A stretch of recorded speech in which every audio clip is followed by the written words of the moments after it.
Welcome back to Space Oddities for our live coverage of the GOES-U weather satellite launch on a Falcon Heavy rocket. The launch has been delayed by 10 minutes, so we're now looking at 36 minutes from now for the launch. And we are joining NASA TV for tonight's live coverage. So, Daz, any thoughts about the launch? Well, I think the launch is going to go perfectly. They're using 3 brand new boosters. If you look at the rocket, it's absolutely Well, they're brand new, spotless. are they? Oh. Yeah, they're all totally brand new. So it's an absolutely spotless. I didn't get a chance to have a quick look at the fairings to see whether they've got any soot on them, but it's the 3 boosters are all brand new. So it's part of their stock rotation because, of course, they got boosters that are well into the 20s now. So they're doing really well. But this, I mean, these satellites, they're really important. They're geostationary satellites. They sit in a single orbit. Yeah, they're basically staring at the same spot on the Earth's crust. There's 2 of them. Excuse me, I've just been eating crisps. I do apologise. There's 2 of them. One studies the Eastern Hemisphere. The other studies the Western Hemisphere.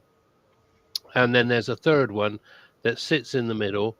And it will, if anything goes wrong with any of the others, or it's time to swap them out, because these have got a lifespan, I think, is about between 10 and 15 years. They got fuel on board for 20 years, so they can move around and reposition themselves. But if anything goes wrong with any of the 2 that are doing the surveying, the other one, they will swap over. Basically, the one that's in the middle will move over to the east and take over the actual the seeing of the actual weather. They were just talking. I don't want to say too much because I think Lou's going to come on and he's got a lot to say. But they were just talking about one instrument they've got. I'll just see if I can find which one they were talking about. Development and construction, lightning mapper. I can't remember which one it was now. It might be the SICE one, if that rings a bell. But what it does is it's looking for fires. So you're looking at forest fires, bush fires. And the chap asked the question, he said, how small a fire can you actually see? And the resolution on these is so fast, so good, and the reaction time is so fast. They say they see the small fires literally starting before the alarm's even been raised at the local fire station. Wow. So then this is what it's all about: 24/7 imaging of the whole of the surface of the Earth. Right. Studying the weather. And then, of course, then there's the other side.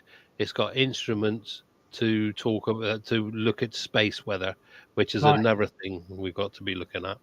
Okay, that's great. Thank you. Daz, I'm going to leave you for a few minutes because I believe my computer's beginning to slow down.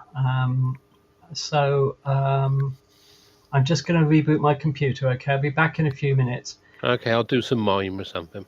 Yeah, if you could put YouTube back up, NASA TV. I haven't got it now. You're dealing with that. I know. Okay then. So right, if you just wait a minute then while I yeah, sure, absolutely, get myself sorted out again. Then I'm getting a lot of screen freezing here, and I suspect it's a RAM problem with my PC. Even though my PC's got plenty of RAM, but when you have it on all day and you're using lots of applications, there's a lot of RAM leakage, as you know. So I think I'll do is I'll restart the machine. Right, I'm trying to find the NASA one. What I'll do is I'll pop it up on NASA Spaceflight for the minute. Okay.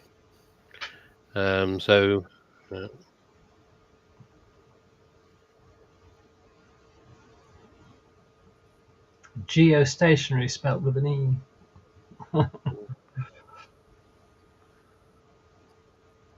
Oh, come on. It's all adverts. Hmm.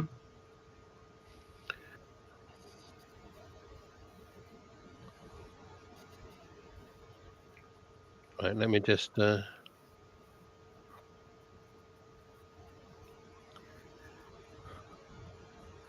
bear with me, please. Certainly. And while you're doing that, let's just see.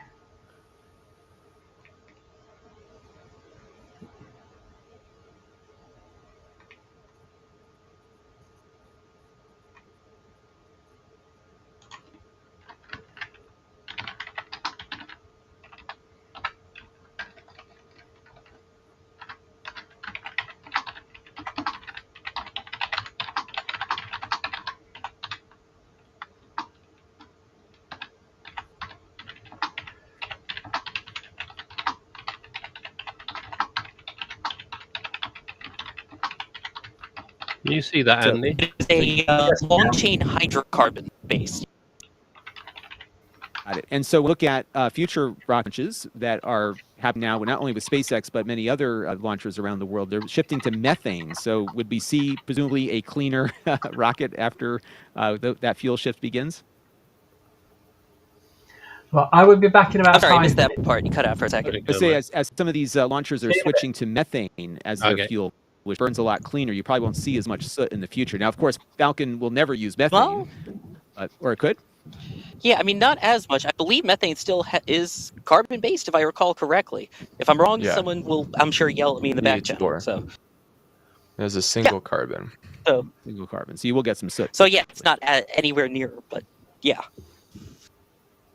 All right, so we are awaiting the launch of the Falcon Heavy. We're about 30 minutes away at this point, and all is seeming to be going according to plan here. We don't have access to the SpaceX comms, but we haven't heard any news to the contrary here. Fueling is going. It looks like we're at about, at least as of 7 or 8 minutes ago, at 50%. RP1 and LOX was at 30%, but it fills up pretty quick. So we are getting close to the T-22 vent, which is the big vent that we typically see on a regular Falcon launch. So we will be on the lookout. So we're just under 30 minutes to actual launch. Everything going well. As we said before, this has been moved back 10 minutes. It was due to launch 16 minutes past 10 p.m. in the British Standard summertime. But it's been pushed back 10 minutes to give it a more of a chance to avoid lightning storms that are in the vicinity. To begin with, it was around about 30%. A chance of launch, but by moving it 10 minutes, they've increased that to 60%. So hopefully within 28 minutes, we will be seeing the launch of this lovely, brand spanking new Falcon 9, Falcon Heavy. As we said, all the boosters are brand new. Yeah, it's all's going well at the moment. So we'll just go back to the sound for a second.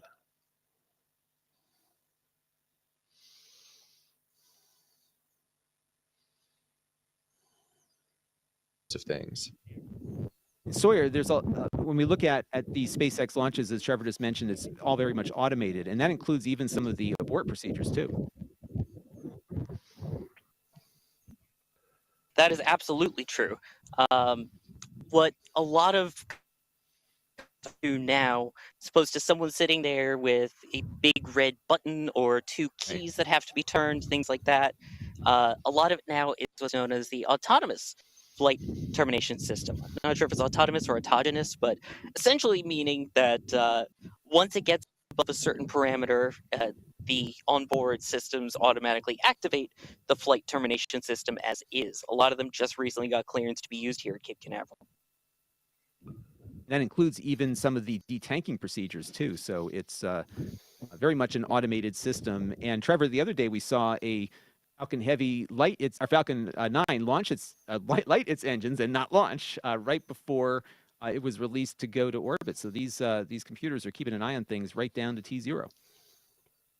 Yeah, and not just through T0, but also through the entire launch. Sawyer was saying SpaceX uses what's known as autonomous flight termination system. So if something was to happen to the vehicle, if it goes off course, then it realizes that and detonates itself.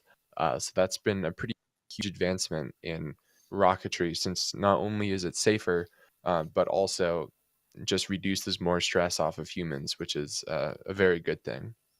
Right, because if a human has some doubt as to whether or not to actually push that button, that's taken out of that decision tree, and you hope that all of your other mechanisms, especially if on a crewed flight, can bring the crew to safety. So it certainly probably ends up being more safe than it would be if there was a human at the controls. So we are almost up on our big vent. We have been seeing some vents coming out of Falcon Heavy on the pad as we await the launch of the GOES-U weather satellite. I know a lot of people tend to tune into us as we get a little closer to launch. So maybe I'll turn it over to Sawyer again to talk about the payload today, because you got some interviews with some of the folks in this new satellite. What's it all about? Satellite is going to be part of the GOES-R set of satellites. There are 4 launched that originally launched as GO-R, S, T, and in the case, surprisingly going actually alphabetical, which were named GOES 16, 17, and 18, and this will become GOES 19 in orbit. That will complete their network of GOES East and GOES West, which covers almost about half the globe, although primarily we see it a lot in the United States, Canada, and North South America. It actually looks at the Atlantic and the Pacific as well to keep an eye out for storms, send super important weather warnings. These newer ones are much improved in that they, instead of sending data every 30 minutes, can give updates every 30 seconds, which is crucial in these life-saving matters. In addition to that, it also has lightning trackers that can track up to that take up to 500 snapshots per second to track lightning in real time. It also has a signature on board that can read distress signals from ships. And so far this year, it has already saved 150 people by listening to those distress beacons and relaying them to local authorities. So these are really life-saving satellites. And that's in addition to the solar observatory things that are on there that also look at solar. The solar weather also, absolutely. So it's pretty amazing.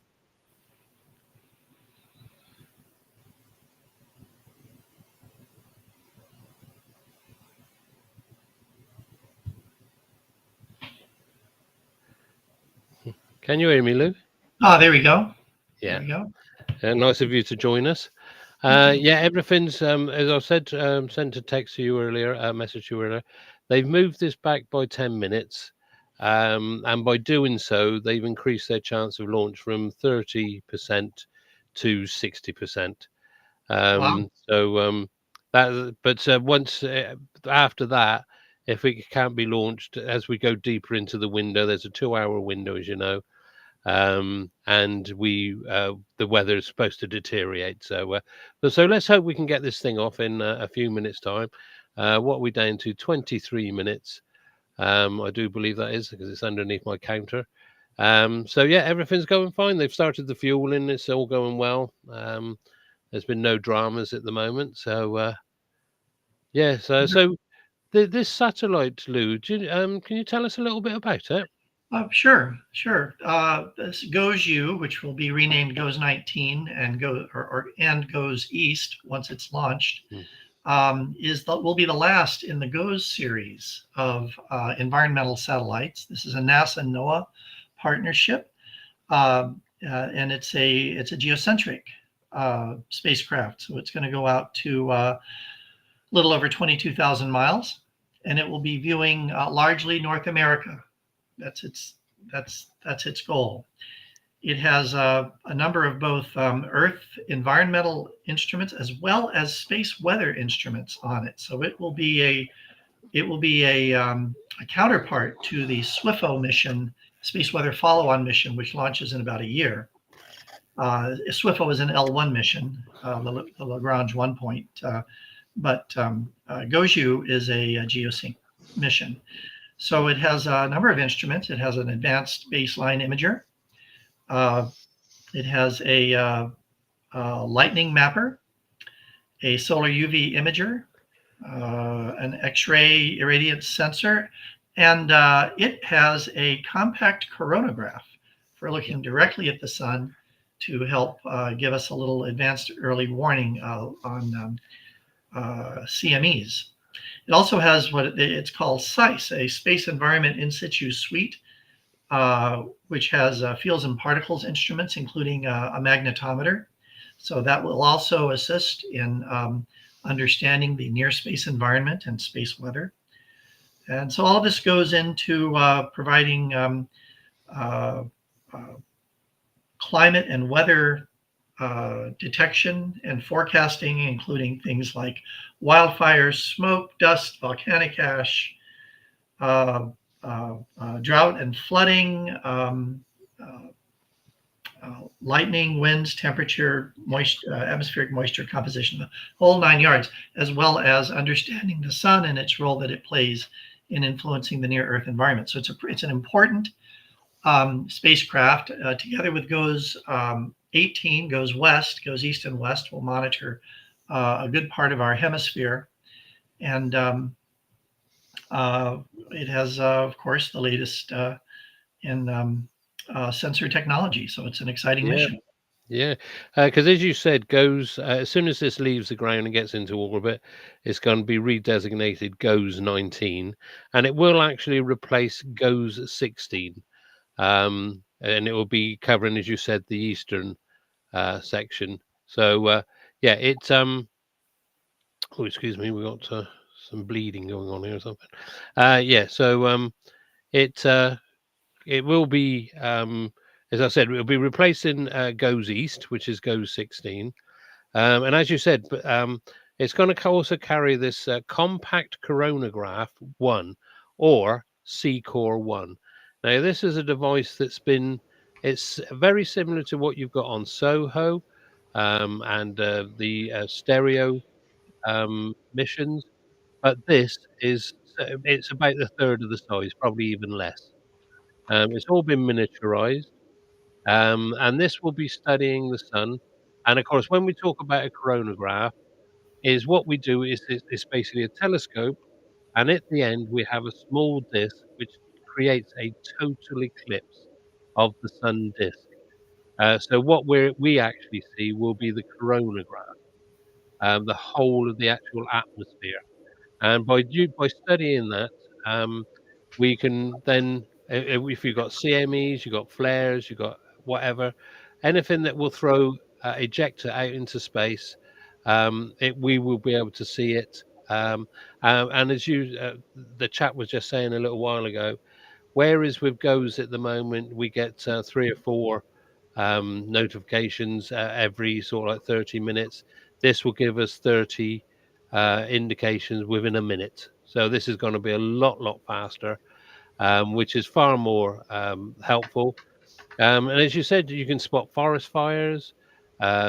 With hurricanes, they were talking the other day because I was watching the pre-launch chats they had, and they were talking about hurricanes.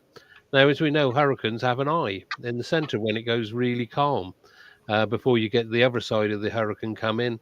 And they can actually then now predict when that eye will hit certain areas, and they can forewarn as emergency services. It's got everything's going to drop, all the wind speeds, the rain, all that. At this time, if you want to go in and search and rescue, but you've got to be out by so and so because it's only going to last so long. So yeah, it's absolutely, because I did see one also because they were talking about uh,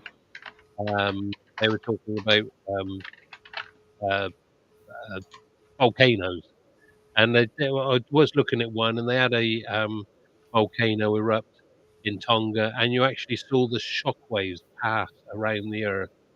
And it went through, and of course, it come all the way around, met each other, and it went around apparently 3 times. So, hello, Andy. I'm glad to see you back. Hello, sorry about that. Yes, I had to restart my PC because it was. What I will do then is I will get rid of SpaceX then. Welcome back, Lou. Thank you, Andy. Thank you for joining us. I mentioned it was the last in the GOES series. I didn't mention what's next. What is next? The next Ooh. series of spacecraft, environmental spacecraft, which are also NASA NOAA partnership, is GeoXO, GeoXO, that's right. All right. geosync spacecraft with extended observations. In other words, next generation technology. So that's what's going to follow the GOES series. Right. Yeah. So, I mean, quite a few countries have got weather satellites in orbit. I presume all that information at some point is pooled and shared between countries, is it not? Or does each country tend to do its own thing? No, it tends to be most of this information is public domain for NOAA. NOAA has its large environmental archive called NCEI, and the GOES 19 data, as the other GOES data, will go into that system, which is now migrating, by the way, to a full cloud configuration. Wow. And so it's undergoing quite a remodeling, not just, as they call it, lift and shift to the cloud, but also major improvements in the way that works. And so that information will be available. I mean, there are subscription services, that kind of thing, but in general, that information will be available to anyone. Yeah, because there are several sites, free access, that you can go to, and you can actually access the GOES data from there, and it's up to date. But of course, it's you're going to have major institutions using it. You're going to have anybody who relies upon weather in their operations, the big businesses, the military, everybody, emergency services. They're going to want the instant data, and they're going to be sort of like the ones who are going to have access to the immediate data, literally. Right. Because there's no point in having all this immediate data if they've got to wait 3 or 4 hours before they can look at it. So, which could be, a matter of life or death in some cases. So But, the goal in designing the interface for this system that we're actually doing now at NOAA is to have a configurable interface, recognizing that people who are on the front lines fighting wildfires, they need their information simple and fast. People who are doing weather reporting need information with not quite that level of expediency, and then researchers completely different, as well as educators, citizen scientists, universities around the country, and policy and decision makers. So we're going to try to make this data available in the best possible format for a variety of users with their own special concerns and needs. Yeah, Fantastic. because I can, like I said, I can access the imaging data from on several sites. But of course, it's not just GOES. There's, like we said before, the stereos, the Soho, and the coronagraphs. What are they called? Oh, I can't their name now. But the ones I use when I do my weather reports. SDO, Solar Dynamics Observatory. Yeah, that's right, SDO. But yeah, you can access this data. But most of sites, I mean, the NOAA site alone, it's got such a depth of information about all sorts of weather, both terrestrial and space weather. It's got such an archive, and it's got such a different. If you go to NOAA's space weather enthusiast dashboard, and you can access virtually anything from there, and it'll give you up to the most up-to-date data that you can find. And also, you can actually use the Met Office. They've got a site as well, a space weather site, which I recently found. So there's plenty of places where you can get this information, and of course, the more the merrier. Because we were just talking about the coronagraphs. The idea is eventually that 2 of these coronagraphs will be moved out to the Lagrange point 1, because that's the point in between the sun and the Earth, and that's where we get most of our data from the actual satellites that are sat out there, the SOHOs, and all that, the likes of those. are all sat out there. So they're the ones who give us the major warnings that we need of what these geomagnetic storms are actually composed of. But it's like I said, that reduces it to possibly, because if you've got a flare, the actual X-rays will hit us in 8.5 minutes. It's the speed of light stuff. So you're not going to get much in the way of a warning there. But they're following on afterwards about between sort of like 45 minutes to possibly an hour, 2 hours, 3 hours. There will be a magnetic storm following in behind it, and that will give us the information of what it actually consists of, how much radiation's there, what the magnetic structure is, and then we can predict what we're going, and we can take actions. The storm we had about a month ago was we had about an hour or so before we actually hit, and they were able to tell everybody, satellite companies, to do what they had to do, and the same with energy companies. And we had very little damage. The only thing we had was a bit of downlink dropout from Starlink. That's all I heard about. So yeah, the more warning we get, the better. So, Can we just say a big thank you to Ian? We saw your super chats, Ian, so they are visible. So thank you so much for your generosity. That's very kind of you. And as we always say, it helps keep the show on the road, as it were. And thank you very much. It's very kind of you for your support. So yes. Hi, Sandra. Who we got here? Sorry, just we got Ian and Sandra at the moment. Anybody else here wants to announce themselves? Because according to that, we have a few more than that in the.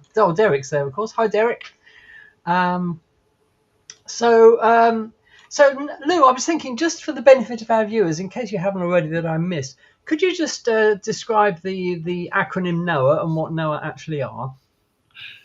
Sure. NOAA is a United States agency. It's a part of the Department of Commerce for reasons I don't understand.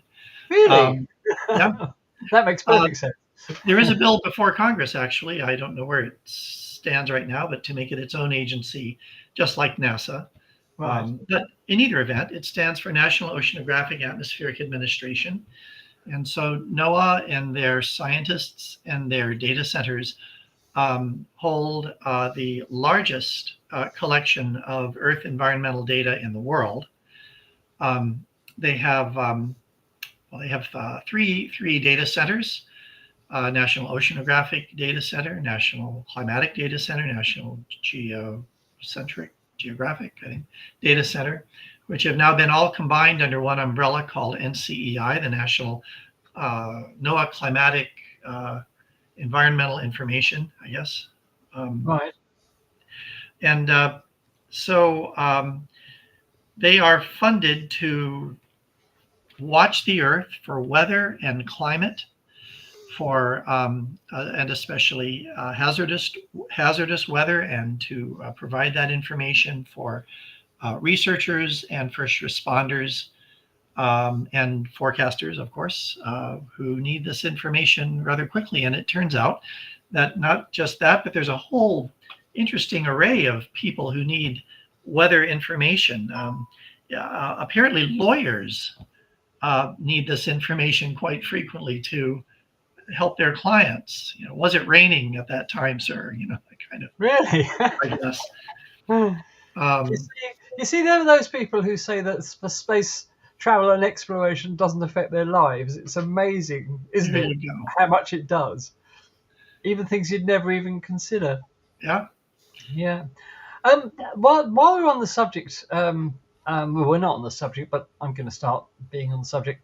I was reading a little while ago that we mentioned the Vera Rubin telescope in tonight's show.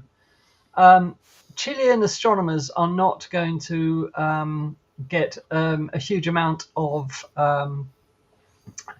time on the telescope, and the National Science Foundation, the NSF in America, as compensation for Chilean astronomers not getting as much time on the telescope as international astronomers, they're going to be awarded some money each year in lieu of not using the Vera Rubin, and the NSF is going to donate $900,000 a year towards Chilean astronomy that they can do with what they want to in lieu of telescope time. So I think that's going to be fantastic for Chilean astronomy. That is strange. Yeah. But this is how it works. So there we are. So the Chilean astronomers are going to be very happy with that money. They've had an initial donation of 850,000, but during the lifetime of the telescope, which is going to be a few years, they're going to get $900,000 a year in lieu of telescope time. So that's pretty good. Well, maybe they can build their own Vera Rubin. Maybe they can. Bigger and better. I Bigger and imagine better. it's a $500 million effort, but never mind. Yeah, bigger and better out of spite. Absolutely. Yeah. Even though I was also reading that light pollution, even in the Atacama Desert in Chile, is becoming a bit of a problem. It's not the clear and dark place that it used to be.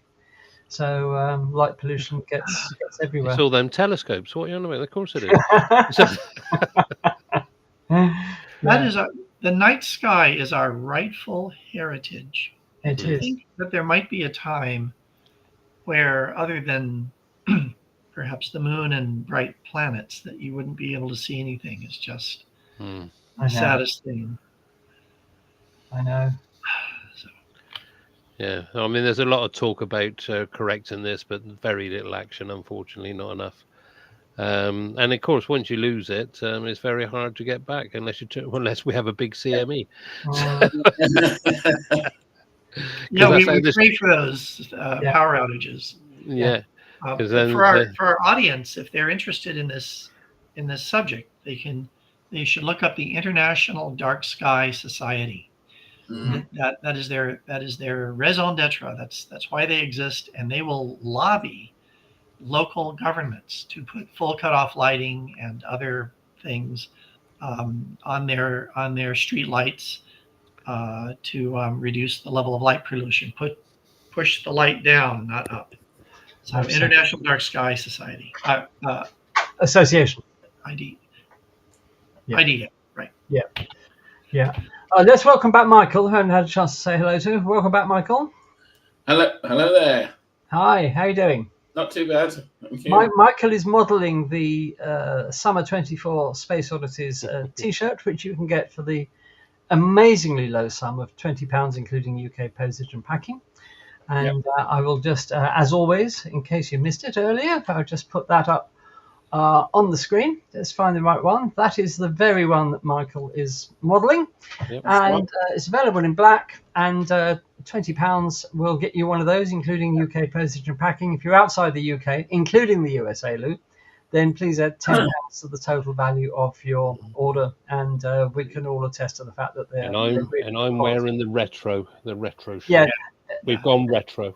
Daz is a bit of a square, so he's gone back to last year's design, which is that one. This one is available in 10 colours, but they're both fantastic designs. I know because I designed them. And they're also very good quality material as well. They are. I mean, mine has gone through the washing machine, God knows how many times, and it's still like new. Yeah. So there you are. I might point out, Andy, that we've only been outside the UK since 1776, so it's not the end. Here we go. Yeah. Okay. That was the worst day in British history when that happened. Oh, sorry. Yeah. So are we going to make it the international United Kingdom? Absolutely. Why not? Why not? Yes, I like that. Twinned with somewhere obscure in one of the stands. We're under 3 minutes on the launch, Andy. Okay. Right, so we'll be quiet now, and we'll just let you listen and watch the launch of the GOES-U weather satellite on the SpaceX Falcon Heavy. Should we go full screen on that? Okay, shall we ditch the subtitles, Daz? Yeah. Well, you've got them, haven't you? Oh yes, I have. Yeah. Yeah. Okay. Just give me And one just second. go full screen as well. Get rid of the chat, Absolutely, 1 second. and then we can enjoy this in glorious wide screen. Get rid of us. Stage with liquid Let me see us oxygen for the minute. in about 20 seconds.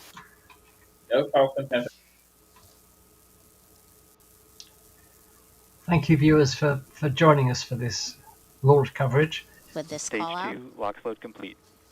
the Falcon Heavy rocket is completely filled with 2.8 million pounds of propellant. I mean, to be honest, you wouldn't have looking at the skies. You wouldn't have thought that they were having weather issues, would you? We're so happy No.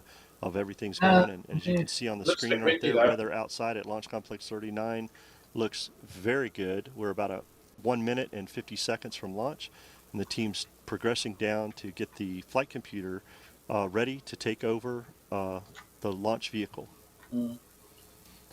As you see there, Megan, the liquid oxygen being vented out, the plume from the humidity here in Florida. We get to Ground see gas that closeouts. looks like it breathes, and we just heard the call out for ground gas closeouts, which is finalizing and venting the ground lines that fill the pressure vessels in the Falcon Heavy, so that they're closing off all the ground connections, turning everything over to internal, getting the Falcon Heavy ready for liftoff. And in a few seconds, we will arm the flight termination system, and Falcon will be in startup. Falcon Heavy is in startup.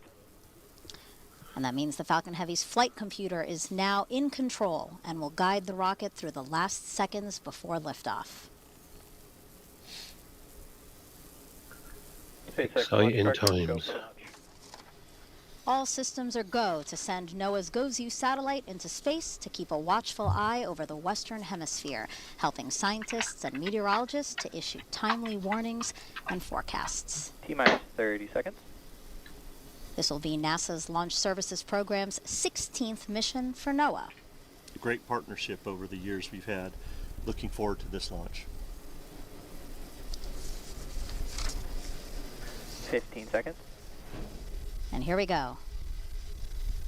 10, T-minus 10. 9, 8, 7, 6, 5, 4, 3, 2, 1. It's up. There he goes. There we go. He's out of there. And go you. Wow. Liftoff of GOES-U, That is NOAA's big. newest weather satellite, to monitor the Earth and Sun in high definition. Oh, I thought that bird was going to get it. For a moment. Engines. Yeah. Phenomenal. Turkey for supper. Yeah. You hear the crowd? Yeah. Yeah.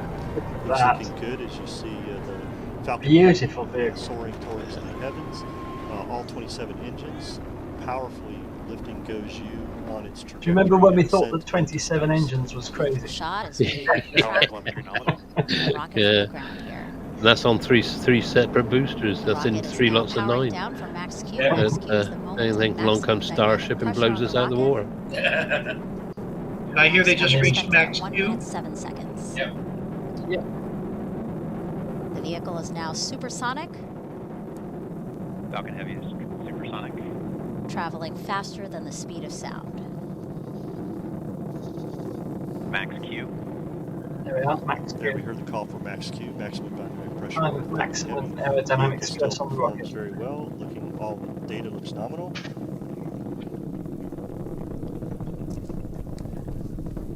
A great shot from on board the rocket, looking down on the Earth that it is leaving. And all 27 Merlin engines providing 5.1 million pounds of thrust. Oh, look at that curvature of the Earth. Hmm. Take no, flat earthers. Yes. Coming up at T. Look at that. Lovely colour. It's just a plus fish 2 island. minutes and Don't 28 make too seconds. much Yeah, out of Side it. yeah, boosters yeah. will Don't- shut off. It's while actually center the core disc will rotating continue on. towards us. Wow, what a Yeah. shot there of, again, all 27 This is what they'll say, Dad. You Merlin know they will. engines That won't firing off. 5.1 million pounds of thrust. because they're idiots. The side booster cutoff will be referred to as Oh, a there's a beacon. We'll beautiful hear that image. call out. Yeah. Wow. The center core shuts off later in flight. We'll hear that call. Of course, as only beacon 2 of cutoff these or boosters are beacon. coming back, but they're coming back to land, aren't they? Side Yes. boosters Yeah. performance. Oh, Send- did we get to see a double booster landing? Of course we did. Yeah, Good. yeah. The 27 Merlin engines. Double booms. Yep. Again. There they go. There they go. There we go. Separation. Side booster separation confirmed. Booster There we see separation. Pico Wow. and Oh, that's side nice. booster. And Vexel. Side booster separation. The MVAC is being chilled down, getting ready for ignition. Once the Look at center that. core, NY boost back startup. Oh and yes. there we Boost have back a call out burn. for boost back Look at that. startup. Look at A lot that. of things happening here. So again, we have the two What a boosters that are going to tally. be You got it returning in to stereo. the Cape Yeah. here, landing at landing zones 1 and 2. These two boosters have Look three at that. burns, so we're Those seeing a balloons. boost back All burn now. vehicles Yeah, Essentially, the exhaust fumes dancing, Yeah. you know, like essentially like these flamenco boosters have dances, flipped don't they? back Yeah, and are yeah, yeah, returning yeah. on a path to the Cape incredible. here. There will be two more burns, a re-entry burn and then a It's a landing lovely burn. shot. And these are going to provide quite a show for folks It's that are perfect, here isn't on it? the Space Coast because you're going to hear those sonic booms, Mick. Yeah, absolutely. We are looking forward to those sonic booms as the side boosters land at landing zone 1 and 2. We're about 26 seconds away from main engine cutoff and the center core separating. Once the center core separates, we will then have MVAC, which is the Merlin vacuum engine for space, start up and get ready for what we call SES1, number 1. Today we have 3 burns for this mission to get GOES on its way, and this will be the NY first boost back shutdown. of those 3 burns. TY boost back shutdown. There we hear the 2 side boosters have boost back shutdown. And Stage now we're going to separation watch confirmed. live footage there. There you go of Miko. There we go. Again, Yep. the core And back ignition. booster And separating from the ignition. second stage, and the MVAC engine on that second stage lighting up. You see that on the right side of your screen. Wow. We're about 4 seconds from fairing deployment. So it's glowing red because of its Fairing temperature. again is the two Yeah. the Vehicles two continue to halves. follow nominal trajectories. I love that when they start it Fairing up and it's separation grey confirmed. and then you see it slowly grow. There we have confirmation the fairing has deployed. The fairings are brand new fairings for the GOES mission, and they will fall back to Earth and be recovered by the recovery ship Doug. But SpaceX will look to reuse those fairings on a future flight, along with the side boosters. As we see there, they're coming back to Earth to land on landing zone 1 and 2. So things are progressing very well here. We are about 1 minute and 23 seconds from what we call the entry burn, where the plus Y and NY side boosters will fire up their engines to start slowing down the vehicle as it gets ready for landing. Yeah, a lot to watch. Again, the left side of your screen, we are tracking the boosters that are coming back to the Cape here. On the right side of your screen, that is the MVAC engine on the second stage that continues to burn as it makes its way into the correct orbit to drop off GOES later today.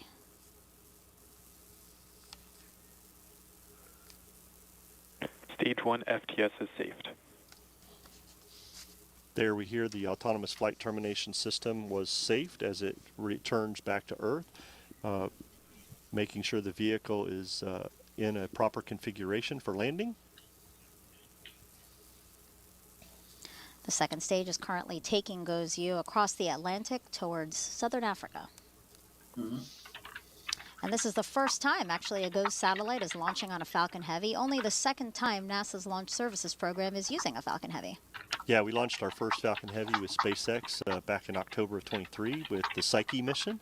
And the side boosters actually that we used on the Psyche mission will be used for our future mission, Europa Clipper, this October. So brand new hardware today for GOES, and everything looks like it's performing very well. All the telemetry, everything looks nominal for the flight so far today. Yeah, those who typically watch our launch TY, broadcasts. entry burn startup.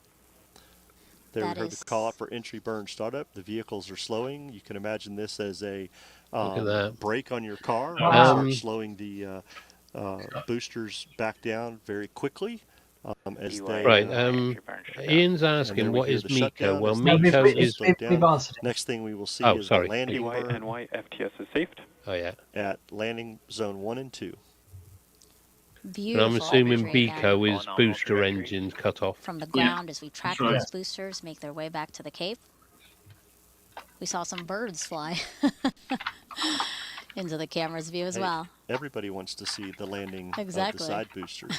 As we said earlier, Megan, the landing will be exciting for a lot of people to see. Getting 2 side boosters coming back to landing zone 1 and 2, we will get those sonic booms. Oh, look at that! I know that on you there. here in the MDC, we will get some. UY transonic. We will Stage get 2 Wow. FPS is saved. That's we will coming in get at a some, rate of knots. loud Isn't it? shaking right here in the Mission Director Center. I know a lot of people right here in Brevard will be excited when they hear the sonic booms. UY my landing burn. landing burns has started up. Terminal guidance. Wow. Wow, look at that. As it guides its way back down. Ooh, just heard the Boom. 2 sonic booms here in the room. UY landing light deploy. Our monitor's Oh, shaking. lovely, Watch lovely. those 2 Oh, boosters nice. land. Oh, To see the perfect. 2 side boosters Jobs are good. choreograph their way Look down at landing that. zone 1 and 2. It's nice to see it in We daylight, have isn't it? successful landing. Yeah, of, it is actually. 2 side Yeah. boosters. Everybody looks great on the landing zone 1 and 2 as IMPACT If you remember continues its on the mission first ever test with flight this first burn. of the Falcon And then we Heavy, heard the call out for um, SECO, which is probably SECO more by 1, accident than second design, stage but engine both cutoff for this first burn. boosters landed And things absolutely look very good. The splendid. trajectory Yeah, looks. yeah. You hear the call out there that nominal orbit Fantastic. insertion. Everything looks. So how great long have we got on the, until second stage the deployment performance of for the this first satellite burn, then? Megan? And It's what you're quite. looking I at think it's now, about everyone on 4 your hours. screen, is the Oh, is it? trajectory Okay. for Yeah, so we're not the going to be second stage of the No. because Falcon they've got Heavy a couple with more burns GOES. to So go. again, it's I making mean, we've its way just had across the SECO, which Atlantic is towards second southern stage Africa. engine This cut was off. the first of 3 burns so, for the second stage. The second stage will now coast for about 18 minutes before reigniting for its second burn. And if you look at the bottom of your screen there, we have a progress bar full of our milestones that we're covering during this live launch broadcast. And SES-2, that is that second burn we are talking about that will happen in, again, about 18 minutes from now. So Mick, as you said, so far so good. Really exciting launch. Well, that was Very fantastic. exciting launch, and we got through that weather, and GOES on its way. Yeah, very dramatic and appropriate weather. Absolutely. As we and the launch team navigated that to see us lift off from the Space Coast at 5:26 p.m. Eastern Time. Again, we'll be with you for some of the milestones that you see on the bottom of your screen. But for now, let's turn it back to the host desk. Daryl and Alec, take it away. All right, thank you very much. If you're just joining us, welcome live to the Kennedy Space Center in Florida. Well, there you are then. That was fantastic. Launch from right here Perfect at the launch. Kennedy Space Center from Launch Complex 39A. I'm with Alec Krautman, who is from NOAA. I am with Okay, NASA, let me just I'll be and back this in one was a heck second. of a Let me just launch. have a look. We at, watched it out there together. It was interesting. I mean, that what we've rumble got and coming that up. roar. What do you think? Oh man, what a view! How did we get In this terms weather of window? space That was launches, if there's outstanding. It anything was beautiful out there. It was interesting. fascinating. You made the point to show me, So- like, look behind you. Here's these massive clouds Let me that have just, accumulated behind us, far enough off to the west. You're but going then to as we mute the look to audio, east, Andy. it's totally clear. Yeah, so I'm going everything to just up kill all the way. audio. Yeah, it's rocking and rolling New Orlando, but we were all good here. I tell you, you got to love Florida. It was Appreciate them holding off those storms long enough to get. Okay. So what have we got in terms of upcoming space launches? Firefly are back in business, by the way. Didn't know whether you know this. All right. No, I didn't see that. I didn't Yeah, see that. They're launching tomorrow, or the 27th. They're launching their Alpha rocket tomorrow. They're launching 8 CubeSats as part of NASA's educational launch of Nanosatellites 43 mission. The mission is called Noise of Summer. Not quite sure when that's. Oh yes, here we are. 9 p.m. PDT or 0400 UTC. So that's meant to be no. That'll be tomorrow. That'll be Wednesday morning then. Yeah, very early. Too early for us to cover, I fancy. We've got Gilmore Space in Australia. A startup company called Gilmore Space. Nothing to do with legendary guitarist David Gilmour, I don't think. But they're launching. They have an inaugural flight of its Eris Block 1 rocket. It's a 3-stage launch vehicle, 25 meters or 82 feet tall, and it's got a 1.5 meter payload fairing, and it's designed to send up to 305 kilograms to LEO. And the first test flight does not have a payload. It should have flown on May the 4th, but they didn't get their launch permit through till very recently. And that is coming up soon. We don't know exactly when. During the 29th and 30th, JAXA are launching the third flight of its H3 launch vehicle. And it's going to launch the Advanced Land Observing Satellite, Daiichi 4. It's another Earth observation satellite manufactured by Mitsubishi. And it's going to use an L-band synthetic aperture radar, and it's designed to operate for 7 years in orbit. Then in July, we've got an interesting Falcon 9 mission, Transporter 11, this rideshare thing. It's going to launch dozens of satellites to a sun-synchronous orbit. And among the payloads are the European Space Agency's Arctic Weather Satellite, Surrey satellites from the UK Tyche satellite for the UK Space Command. Have they changed their name? Wasn't it the UK Space Agency? They changed their name now to UK Space Command. Interesting. I don't know. I don't think so. No, that's what it says here. Perhaps somebody's got confused with the Space Force or something. I don't know. And a few Japanese satellites and a US-based Planet Labs Tanager 1 satellite. And also July the 7th and 8th, we've got SpaceX Falcon 9 launching the TurkSat 6A communications satellite for, believe it or not, the Turkish operator TurkSat. It's the first geostationary communication satellite to be built in Turkey, believe it or not. Wow. So, well done, Turkey. Also in July, we got an Atlas V launch of a military satellite for the US Space Force, so we don't know much about that. Don't forget, sometime in July, Polaris Dawn is meant to launch on a Falcon 9, the Crew Dragon. And the Polaris Dawn mission, we've talked about this on Space Oddities. Perhaps we should do a spot on it during the next few weeks, guys, as the launch is fast approaching. Well, hopefully, yeah. We'll tell you all about Polaris Dawn soon. We've got also mid-July a Falcon 9 launching the Arctic Satellite Broadband mission, consisting of 2 satellites owned by Space Norway, believe it or not. And their satellites have been built by Northrop Grumman, and they're going to launch into a highly elliptical orbit that lingers over the Arctic region. And the satellites carry communication payloads for the Norwegian Ministry of Defense, the US Space Force, and Inmarsat. So that's just some of the stuff that's coming up. Because also in June, Andy, we've got 2 Rocket Lab launches of Electrons. One is Hawkeye 360 Flight 2. No date, it's just in June. And we've got Electron Lydios 2. But that says that's suborbital. So we've also got an Atlas V launch for ULA, and that's for the United States Air Force. Right. Well, Great. That'll be a don't tell anyone. No, it's secret. Okay, so just to give you an idea, we will of course cover as many of these launches live as we can, depending on what time of the night they happen. And whether we're available, but we do try and bring the space launches as we can. If you want to rewatch our live coverages, you will find a playlist in our YouTube channel called Live Coverage. So you'll find them all in there. And there we are. So I think that just about brings things to a close for this evening, unless anybody wants to say anything finally. No, let's just hope the deployment all goes well. And then, of course, it's going to go through its stretching its wings and everything being calibrated and tested. And as we said, it'll be replacing GOES 16 on the East Station. I did hear the lady say it was the West Station, but I thought everything I've read is the East Station. So, definitely the East Station. And then GOES 16 will be moving to the center position. See, a lot of these, I mean, as I said earlier, the first geo,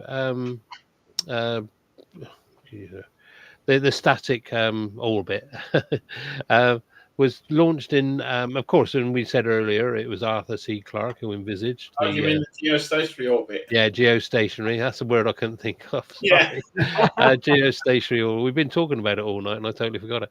Geostationary orbit. He envisaged it in his writings, and then So in 1965 was the first stationary satellite launched, and there's been several in between. But in 1975 was when the first GOES was sent up. There's been 19 altogether, but a lot of them have been reactivated and used under different names.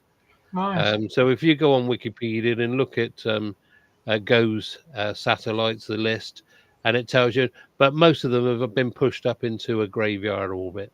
So and this is why they need all the fuel. Talking of Arthur C. Clarke, I'm just reading a book by him, which I hadn't read for, I guess, nearly 50 years, which is a book called The Lost Worlds of 2001, which is Arthur C. Clarke's story of how they made the film 2001: A Space Odyssey. And it's particularly notable because it contains several short stories that Arthur C. Clarke wrote as a backup for the story of the film to sort of fill in some of the gaps. So really remarkable book, and because well, I won't go on about it, but as everybody knows, 2001: A Space Odyssey. We'll have to do a book review thing sometime. Sorry. We'll have to do a book review thing. Yeah, we should. We really should, because there is on BBC Sounds. There is on Mondays. I think it's about 11 o'clock. There's a series on at the moment, and it's called "Writing the Universe," and it's really fascinating. It's they've done 3 so far. The first one was about the beginning of the universe. The second one was about black holes, your sort of stuff, Andy. Oh, great. And then the one that was just gone is how the universe is going to end. I don't know how many there is in the series, but it's Mondays. And if you can get BBC Sounds, they're all in the podcasts and that. But it's very good. It's very well explained. It's actual physicists and scientists who are talking about it. There is a little bit of technical stuff, but just enjoy that as the poetry. But in not very little at all, and most of it's very understandable. So I would recommend that as well. So I think we should do some reviews. I tell you, a good source for books that are hard to get hold of, because The Lost Worlds of 2001, as far as I'm aware, hasn't been in print for decades. There's a website that I use a lot called pdfdrive.com, and you can search the whole internet for PDFs, and you will find a lot of books in PDF form that you will not find anywhere else. Yeah, that's illogical, Captain. Yeah, but let me just move over here. Let's get rid of that. Oh, actually, my real ear doesn't look very good. There we are. There we are. So I've got matches, Andy. Yeah. I'll tell you what. I should have one on the left, one on the right, and a final frontier. Oh dear. On that note. Yeah. On that note, on that bombshell. So there we are. Yeah. All right then, time to wrap things up. This is getting all too silly.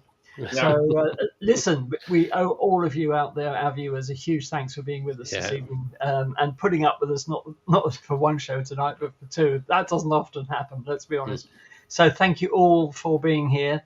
Thank you, Ian, for your generosity, much appreciated. And we'll see you back on Space Oddities at 8 p.m. UK, 3 p.m. EST next Tuesday. Until then, have a fantastic week. And thanks again from all of us at Space Oddities. And we couldn't do it without you. And why would we? So there we are. So thank you for being here, Lou. And thank you for that most interesting information about Titan earlier as well. Always. I'm just sort of... Ian's. Yeah, very good. Yeah, I thought Go West was the village people. It was originally, yes. It was originally, yes. Yeah. Always did a cover of it. Yeah. And Sandra, that's very kind of you, because Sandra says it's been a great evening. Well, thank you, Sandra. Yeah.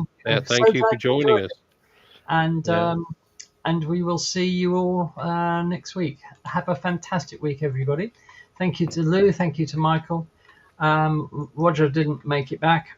But thank you to Daz, and especially for covering in my absence early when I had to restart my machine. So thank you for that, Daz. And Yeah, we'll see. the juggling didn't go down very well. No. You just need a bit of practice. That's all. Yeah, I did try lose joke, but that fell flat as well. So I didn't. You're going to get another one next week. That's a problem. Oh, God. All right. Okay. All right, viewers. Thanks very much, and a very good evening.